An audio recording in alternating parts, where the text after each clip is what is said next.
Kompas Petang kembali bersama saya Cindy Permadi. Saudara, menindaklanjuti aksi premanisme, Polda Metro Jaya menggelar apel siaga anti premanisme di lapangan Selang Monas.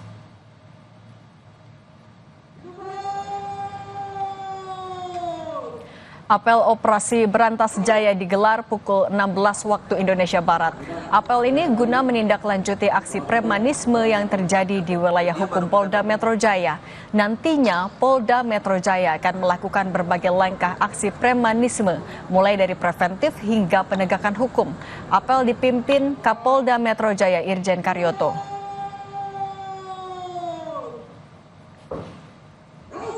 Apel siaga anti premanisme ini bertujuan untuk mewujudkan situasi kamtipmas yang kondusif serta menciptakan iklim investasi yang stabil di wilayah Polda Metro Jaya. Oleh karena itu, operasi ini akan berlangsung selama 15 hari, mulai tanggal 9 Mei 2025 hingga 23 Mei 2025. Sementara Kadif Humas Polri Irjen Sandi Nugroho menjanjikan polisi akan melakukan operasi penindakan berantas aksi premanisme. Operasi penindakan untuk berantas premanisme diantaranya adalah melakukan deteksi dini intelijen, preemptif, preventif hingga represif. Bapak Kapolri memerintahkan seluruh jajaran kepolisian, baik di tingkat Mabes Polri, Polda, dan Polres jajaran untuk melakukan operasi penindakan terhadap aksi premanisme yang meliputi kegiatan deteksi dini oleh satuan intelijen, preemptif, preventif, bahkan dengan represif. Kegiatan ini menyasar praktek premanisme yang dianggap meresahkan masyarakat dan mengganggu keamanan serta iklim investasi nasional. Operasi ini merupakan bagian dari komitmen Polri dalam rangka menjaga keamanan dan ketertiban serta mendukung pertumbuhan ekonomi nasional. Sementara pemerintah melalui Mensesnek Prasetyo Hadi mengatakan, Presiden Prabowo Subianto resah maraknya aksi premanisme mengganggu iklim usaha dan keamanan masyarakat. Presiden sedang berkoordinasi dengan Jaksa Agung dan Kapolri mengkaji apakah akan membentuk Satgas Penanganan Premanisme. Jadi kan belum kita putuskan apakah penyelesaian itu akan berbentuknya satgas. Gitu. Presiden, pemerintah betul-betul resah dan beberapa hari yang lalu beliau berkoordinasi dengan Jaksa Agung, berkoordinasi dengan Pak Kapolri untuk mencari jalan keluar terhadap terutama pembinaan terhadap teman-teman ormas supaya tidak mengganggu iklim usaha dan mengganggu keamanan ketertiban masyarakat. Di waktu yang berbeda, Gubernur Jawa Barat Deddy Mulyadi mendatangi langsung lokasi pembakaran mobil polisi yang terjadi pada 18 April lalu. Kedatangan Deddy Mulyadi sekaligus untuk melakukan pengecekan data kependudukan terhadap seluruh warga di Jalan Dahlan, Harjamukti, Kota Depok. Deddy Mulyadi menegaskan akan melakukan rapat dengan Sekretariat Negara untuk mendapat solusi terkait lahan yang jadi pemicu pembakaran 3 mobil polisi yang dilakukan anggota ormas.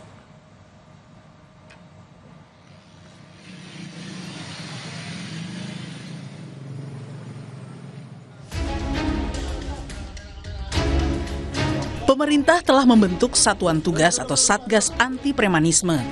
Menteri Dalam Negeri Tito Karnavian bilang Satgas Premanisme akan dipimpin Menko Polkam Budi Gunawan. Satgas dibentuk sebagai langkah memberantas aksi premanisme dan ormas yang mengganggu iklim investasi. Penegakan aturan-aturan yang sudah ada ya. Sebetulnya dalam aturan-aturan itu mengenai keormasan, kan ada yang badan hukum, ada yang terdaftar, ada yang tidak terdaftar. Nah, kalau yang badan hukum terdaftar itu yang melakukan penindakan adalah kalau ada terjadi pelanggaran hukum itu adalah dari Kementerian Hukum. Ya, karena yang memberikan izin badan hukum itu adalah Kementerian Hukum. Kalau yang ormas yang tidak berbadan hukum tapi terdaftar di Kementerian Negeri, maka yang melakukan tindakan sanksi administratif kalau ada pelanggaran itu adalah dari Kementerian Dalam Negeri. Sementara Puspom TNI menyebut telah melakukan kerjasama dengan Polri untuk melakukan penertiban.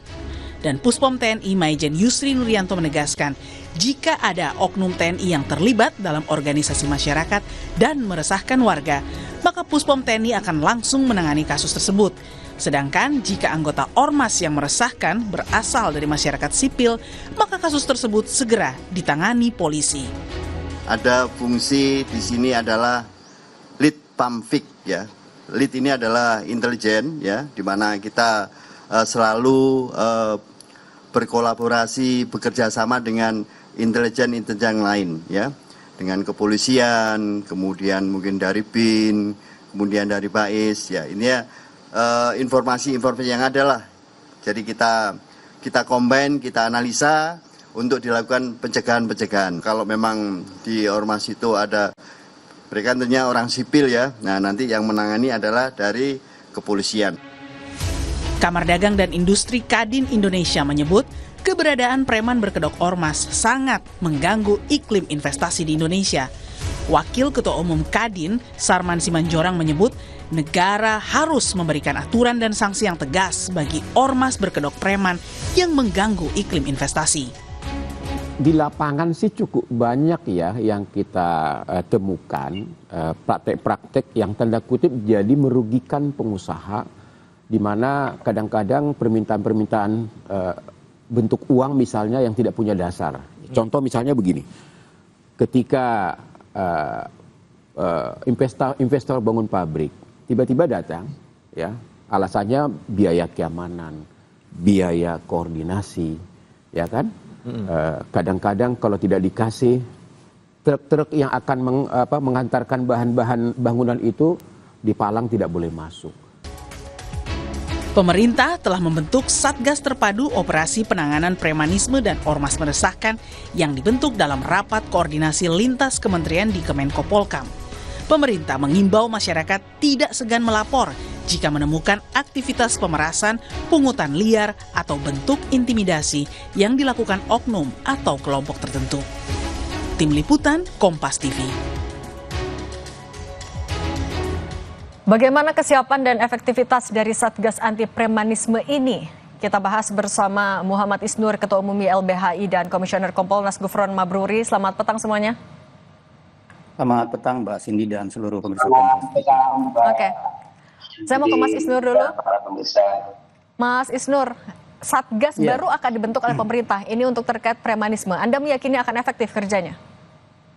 Jadi gini, YLBHI mengkritik pendekatan dan respon pemerintah yang seperti senantiasa merespon dalam kegagapan. Lagi rame-rame diangkat, viral, baru menyelesaikan masalah gitu. Padahal YLBHI sudah lama mengkritik ya, bahwa masalah di sektor industri perburuhan adalah soal premanisme. Tapi kan selama ini penyelesaiannya justru yang diotak-atik adalah Undang-Undang Ketenagakerjaan. Masalah hak perburuhannya, itu jadi nggak nyambung gitu. Masalah lain misalnya banyak juga pungli-pungli dan korupsi oleh aparat, itu nggak pernah diselesaikan. Banyak sekali riset, misalnya risetnya World Bank, risetnya banyak lembaga yang menemukan faktor-faktor utama apa yang menghambat investasi. Tapi itu nggak pernah diselesaikan secara sistematis. Jadi kebijakannya bersifat reaksioner. Nah, YLBHI mendesak, selesaikanlah permasalahan dalam keseharian berbasis data dan riset yang baik. Sehingga penyelesaiannya sistematis gitu. Ini ada masalah misalnya kemarin judi online, bentuk Satgas lagi. Besok ada masalah sungai, bentuk Satgas lagi. Ini jangan sampai negara jadi negara Satgas. Dan penyelesaiannya bersifat misalnya temporary. Misalnya tadi kita lihat akan ada operasi 2 minggu. Padahal masalah premanisme bukan masalah 2 minggu. Masalah setiap hari masyarakat gitu. Yang kedua, hati-hati membuat masalah tanpa analisis dan kajian yang tepat, dia tidak tepat sasaran dalam penyelesaiannya. Misalnya gini, masalah premanisme itu bukan hanya berdampak pada soal ketenagakerjaan atau investasi. Dalam aspek kebebasan berekspresi masyarakat ya, dalam aspek jurnalisme, pemberitaan media, teman-teman yang demo, teman-teman yang menyampaikan pendapat di muka umum, teman-teman jurnalis yang di lapangan meliput, seringkali juga dihadapkan pada kekerasan oleh preman. Tapi problemnya kan ini bukan semata-mata di lapangan, Mbak, tapi rangkaian panjang sebenarnya ketidakhadiran negara. dalam risetnya Ian Wilson bahkan ada banyak organisasi-organisasi ormas yang kemudian di lapangan menjadi seperti preman, itu dibina atau pembinanya para pimpinan pejabat negara gitu.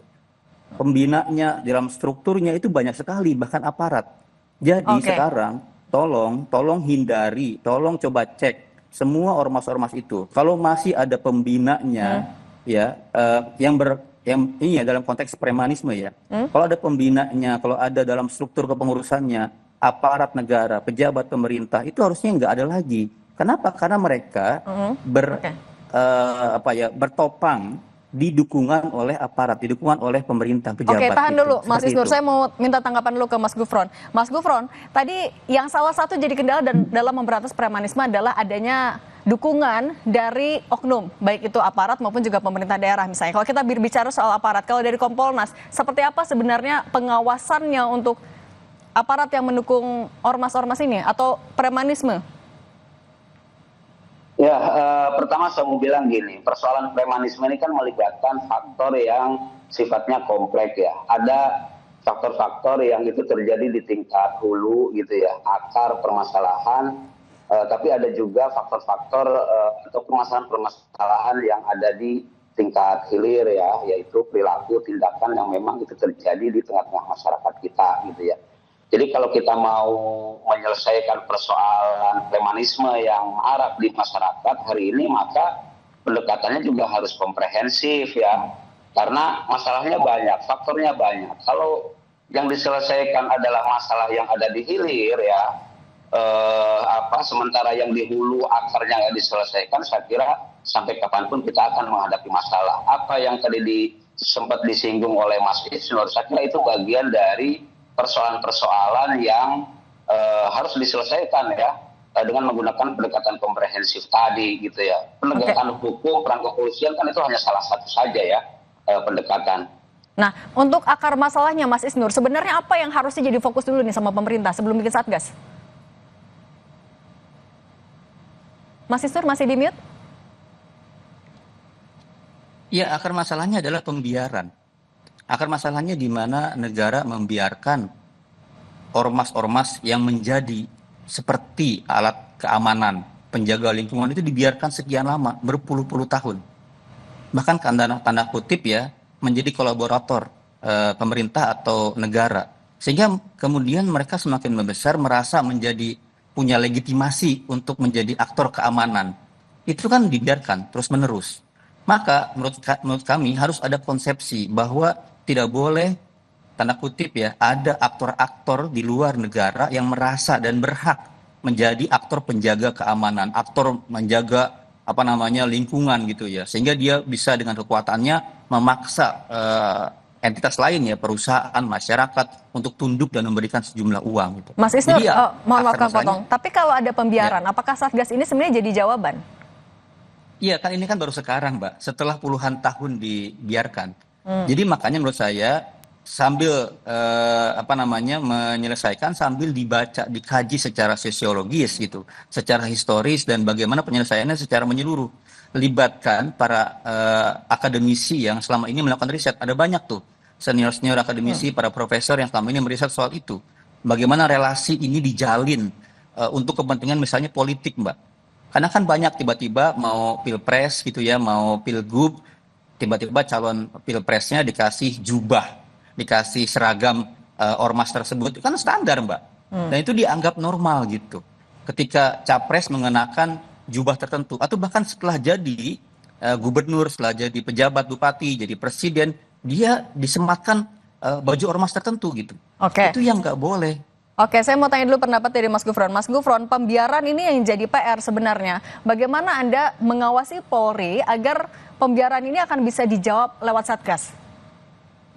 Ya, saya kira pertama gini ya, kalau bicara penanganan saya kira tanpa adanya Satgas gitu ya, Satgas dibentuk atau misalnya ada instruksi dari Kapolri yang diterbitkan kemarin ya, penindakan terhadap aksi premanisme kan ini kan sebenarnya sudah menjadi bagian dari kewajiban dan tanggung jawab kepolisian ya, kan fungsi kepolisian kan menjaga kamtibmas gitu ya. Jadi memang kan itu sudah melekat dalam tugas dan fungsi kepolisian gitu. Nah dengan adanya Satgas atau kemudian ada instruksi Kapolri, saya kira itu akan mendorong upaya penegakan hukum yang tegas terhadap aksi premanisme di masyarakat. Ya ini akan berjalan lebih